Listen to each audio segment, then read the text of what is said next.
সবার কাছে সবার খালামণির বাড়ি কেমন সেটা আমি জানি না, কিন্তু আমার কাছে আমার খালামণির বাড়ি একদমই বেস্ট। আমি আমার খালামণির বাড়ি যাচ্ছি প্রায় ১ বছর পর। সকাল সকাল চলে আসলাম মেজো খালামণির বাড়িতে। আমার খালামণির বাড়ি যেহেতু জমিনের মাঝখানে, তার জন্য আমরা হাঁটতে হাঁটতে চলে যাচ্ছি খালামণির বাড়িতে।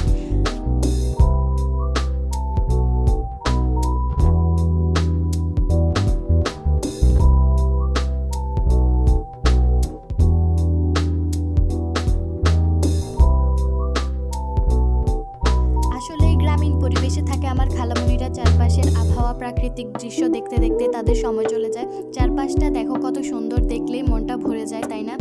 আমার খালামণিদের গাছের আম মাশাআল্লাহ অনেক বড় হয়েছে।